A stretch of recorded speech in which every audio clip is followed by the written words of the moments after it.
cobuzz.com. Rencontre par Marc Zisman.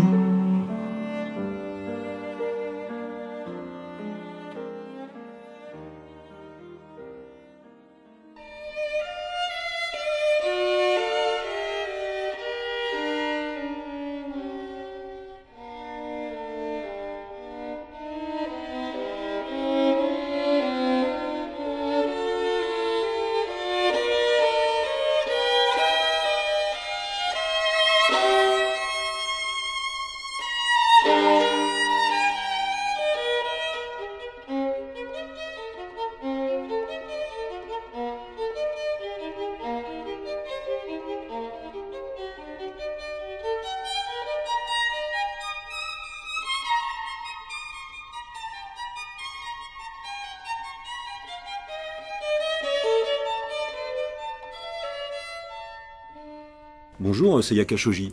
Bonjour. Alors nous sommes à Nantes. C'est la première fois que vous venez à Nantes? Non, je viens ici depuis 2004, chaque année. Donc ça fait combien? 5, 6, 7 ans déjà. 7 ans déjà. Oui. Qu'est-ce que ça représente pour vous, cet événement incroyable, tout ce monde, cette ferveur? C'est tout à fait passionnant. Il y a toujours de rencontres et après des réunions avec des musiciens et des artistes, des collègues, et non pas seulement pouvoir écouter des concerts de collègues, mais aussi de découvrir de nouveaux répertoires, et aussi essayer de nouveaux répertoires et tenter de nouveaux projets et plein de possibilités. Donc c'est tout à fait chouette.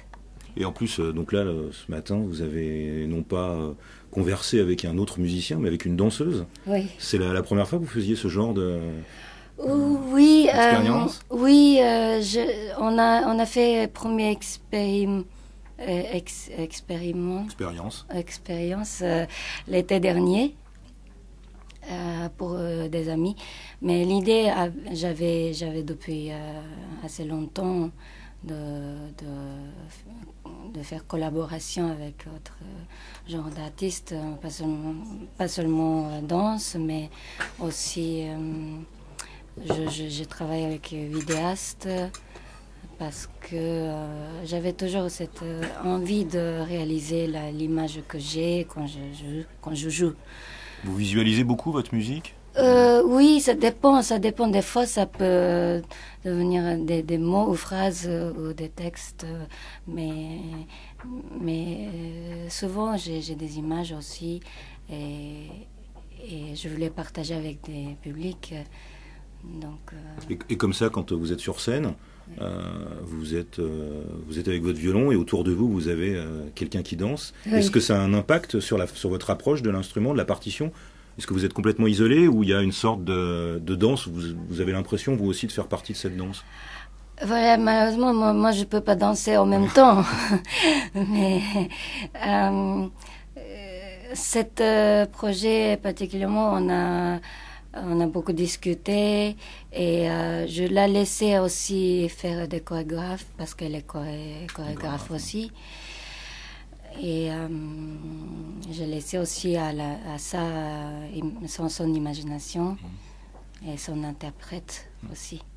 Donc il y avait en base il y a compréhension, mais après elle interprète sa façon.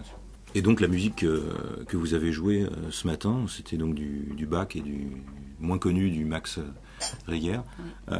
Qui est donc au centre de votre nouvel album. Oui. Mêlé comme ça de compositeurs différents.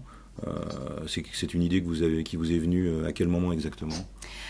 En fait, cette idée, j'avais depuis longtemps, depuis quand j'étais un teenage, parce que d'abord, bien sûr de Bach, mais j'avais une grande admiration pour cet compositeur Max Reger.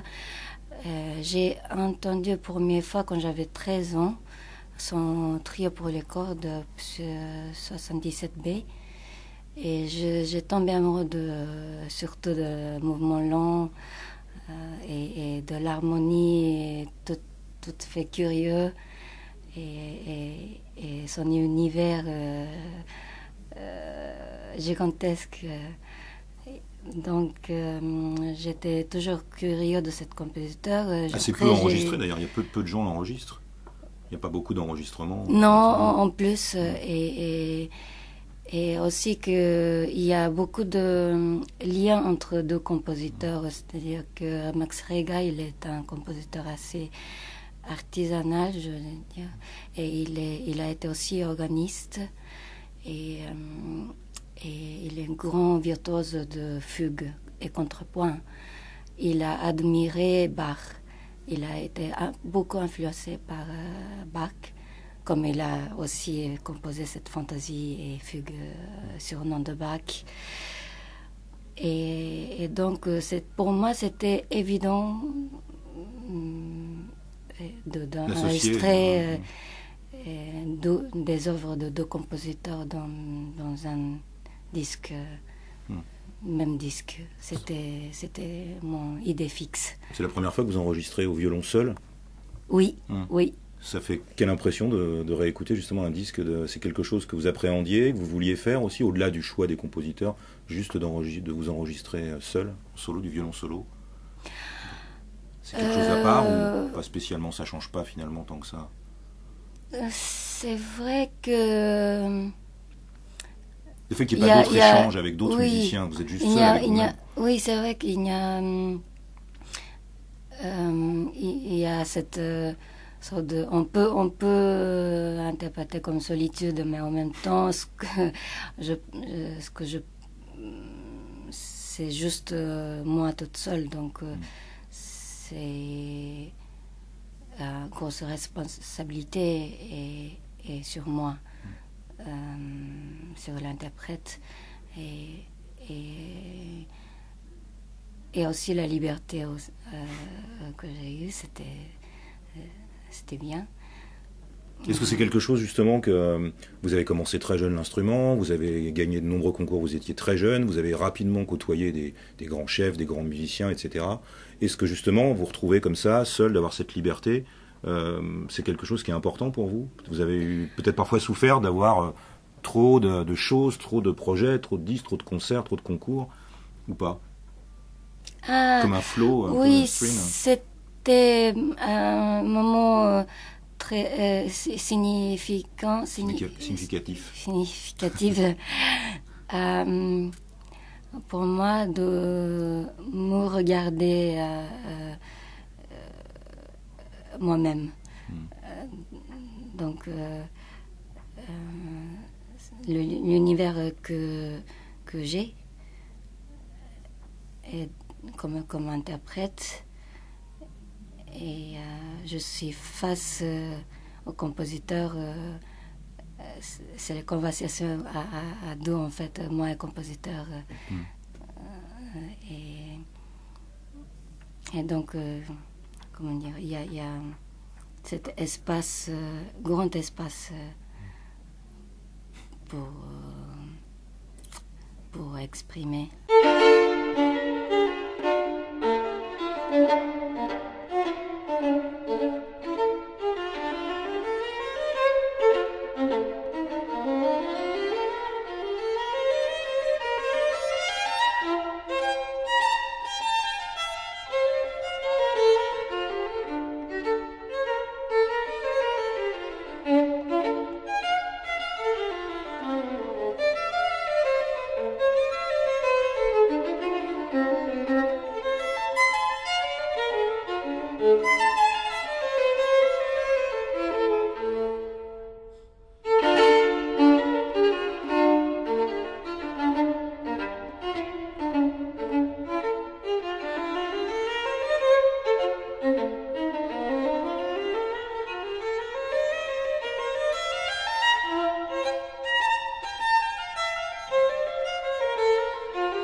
Est-ce que justement c'est ce genre de disque, ce genre de projet qui vous permet d'arriver à une définition de ce que c'est qu'un interprète? Ou est-ce que vous avez déjà en tête qu'est-ce que c'est qu'un interprète finalement? Ah,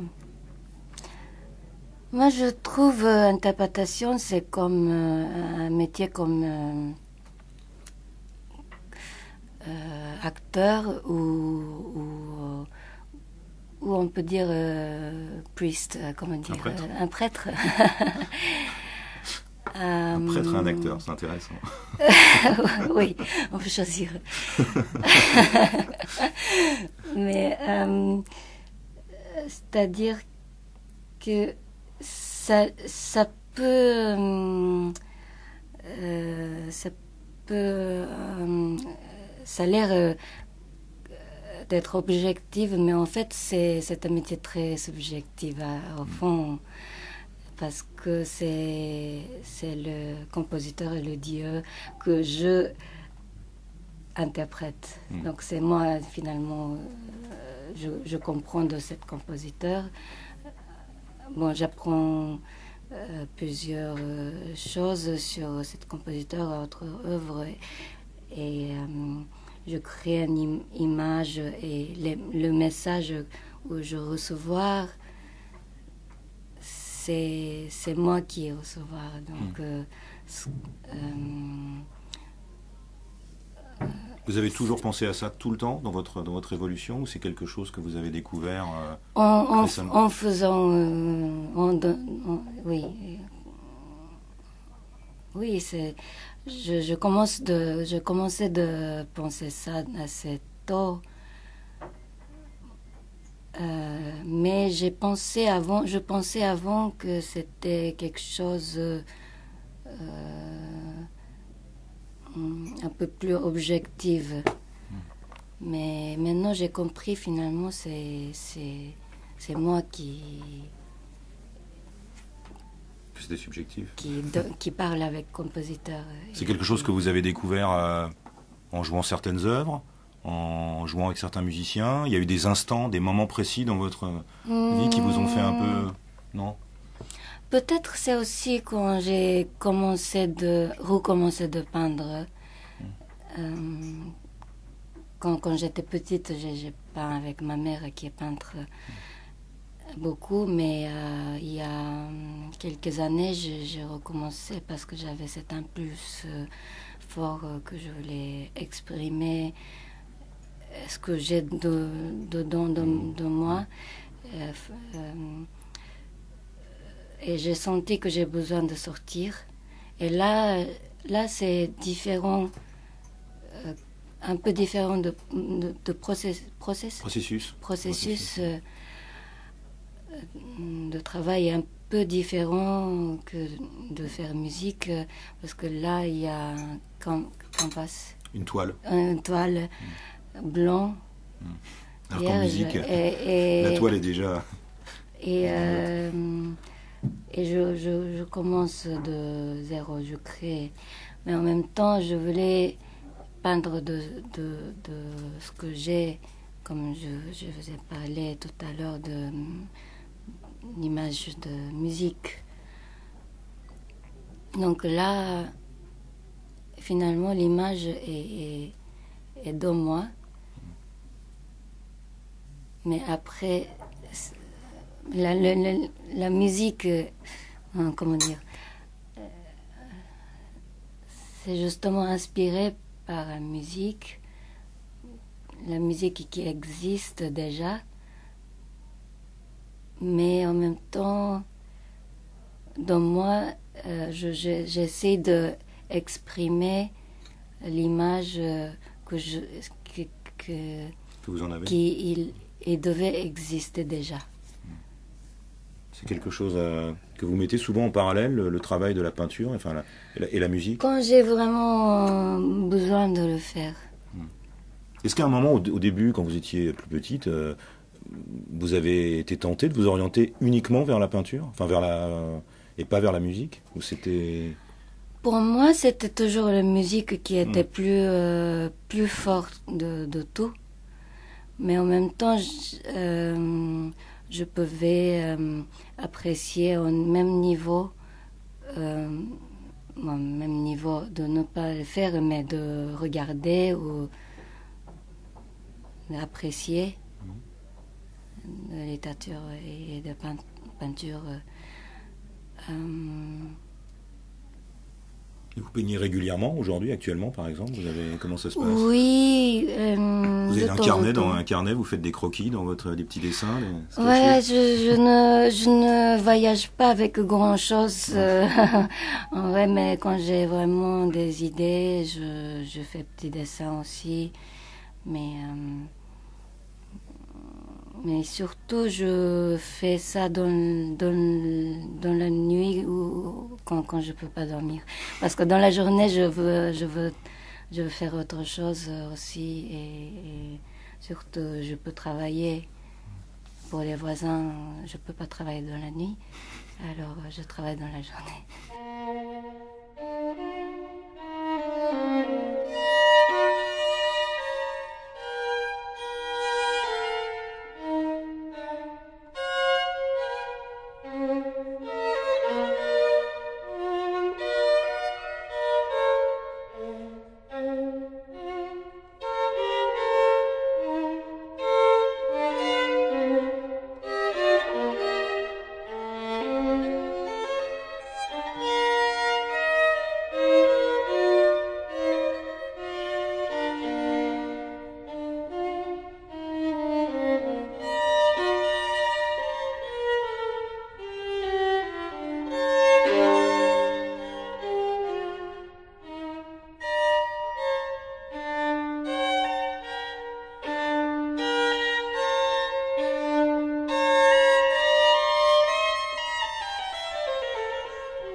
Comment vous choisissez les programmes de vos disques?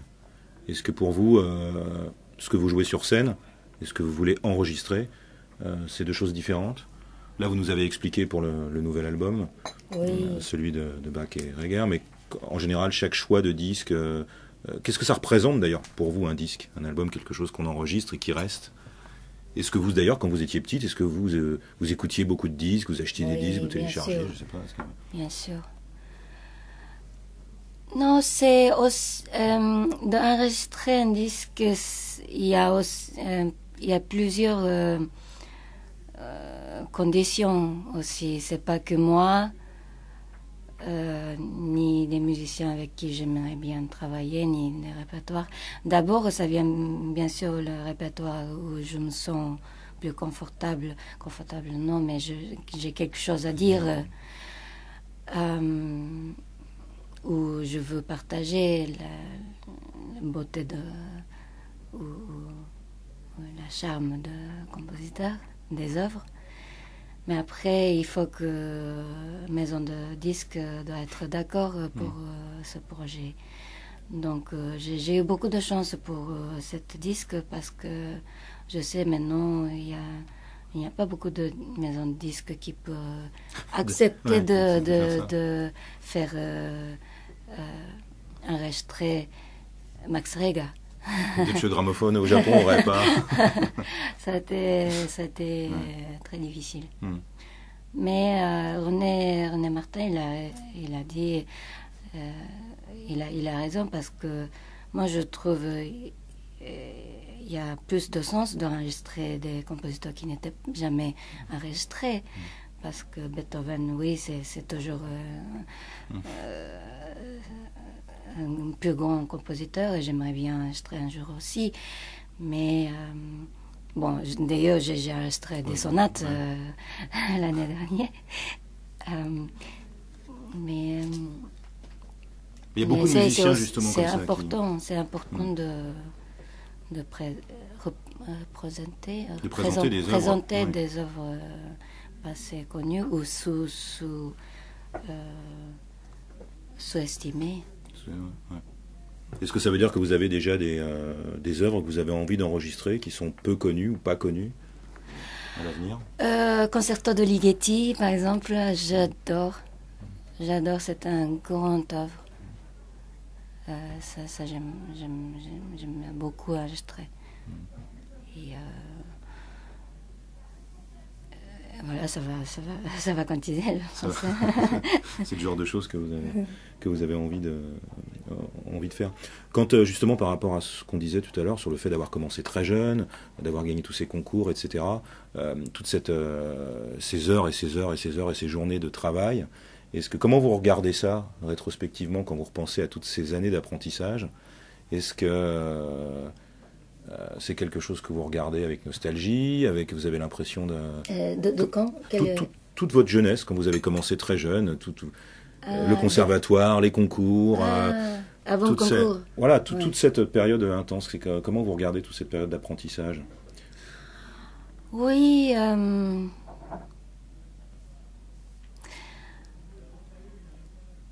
En fait, je pense que j'ai passé l'enfance assez normale. Voilà, j'ai passé je suis allée au jardin d'enfants en Italie et j'avais cette première mémoire de ma vie et rencontre avec la musique. C'était très très important pour moi, pour ma vie. Mais après, en école au Japon, bon, c'était quelque chose de... dur? Un peu dur. Peut-être parce que je suis entrée d'Italie, de cette liberté et de façon d'exprimer, d'être plus latine, italienne. De nature, naturelle. Et là, d'un coup, il y avait cette discipline et d'être dans l'harmonie de tout le monde. Et moi, j'ai senti un peu dehors de ça. Mais en même temps, c'était pas trop mal. J'avais toujours la musique avec moi et j'avais quelques bons amis aussi. Et j'ai passé beaucoup de temps aussi toute seule. J'aimais être calme à la maison, écouter plein de musique. Ce que j'allais vous demander, quel mélomane vous êtes? Vous écoutez beaucoup de disques? Vous téléchargez? Oui. Vous allez au concert? Non, c'est parce que j'avais encore des LP vinyles chez moi. Et je me souviens encore le moment où ils ont changé, le CD apparu. Et j'étais toujours amateur de sons de vinyle. J'écoutais ce qu'il y avait chez moi. C'est quoi? Qu'est-ce qu'il y avait chez vous, par exemple? Quels sont les vinyles que vous ne voulez pas, que vous gardez avec vous à chaque fois que vous déménagez? Oui. Il y avait plein de choses. Mais surtout, j'aimais beaucoup Jelly Bidak et Symphonie de Brahms et tout ça, et Requiem de Fauré, plein de concertos de Brahms. J'ai écouté beaucoup de Ginette Nouveau, elle était mon idole. Ah ouais? Oui. Et chansons. J'ai toute la collection de. Et aujourd'hui, vous en avez des idoles? Ah, elle est toujours mon idole.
Est-ce que justement, quand vous préparez un concert, un enregistrement, vous évitez d'écouter justement trop de versions qui pourraient éventuellement vous influencer? Il y a deux types en général de musiciens. Il y a ceux qui préfèrent la partition, Moi, point, et d'autres qui, au contraire, aiment bien un peu voir les versions, etc., les grandes versions. Vous êtes plutôt comment, vous?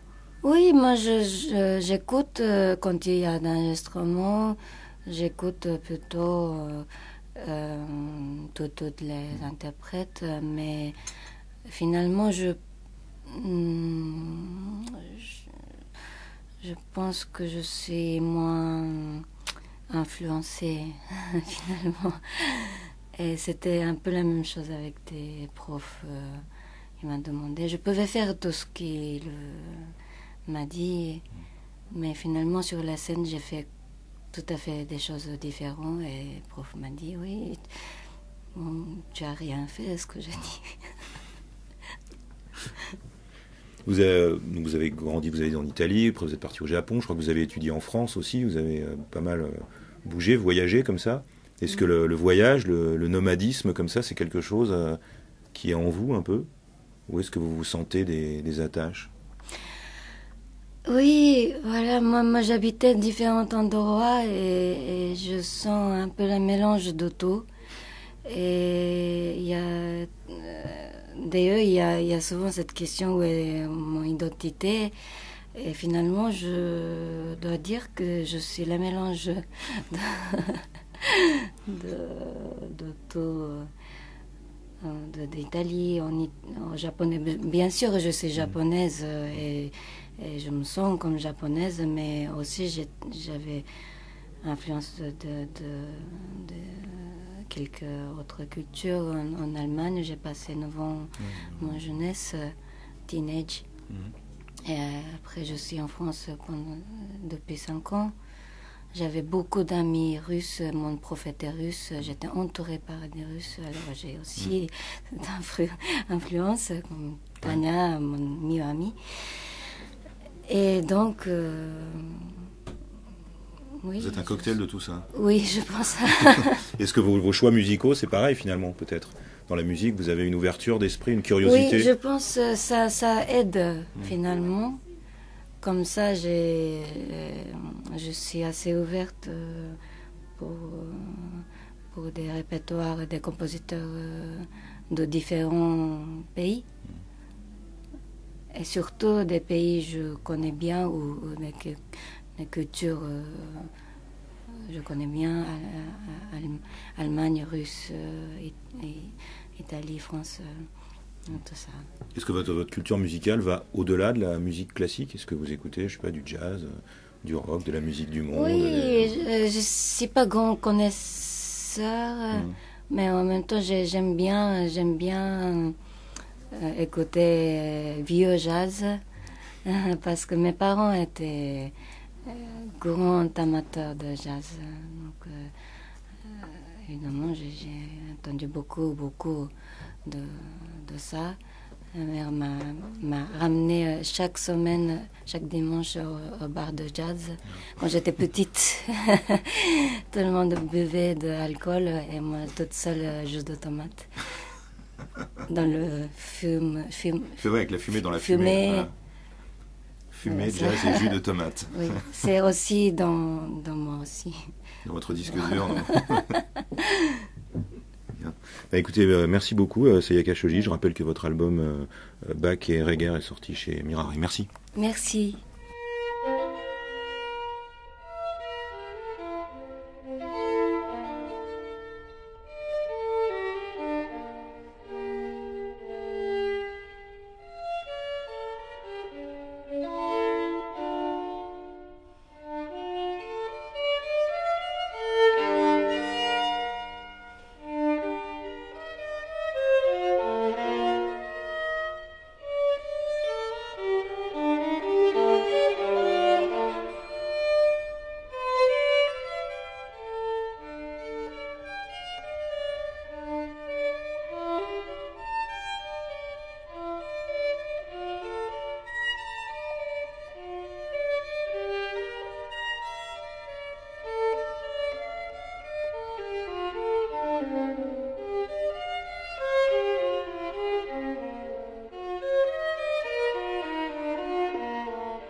www.francepresse.com.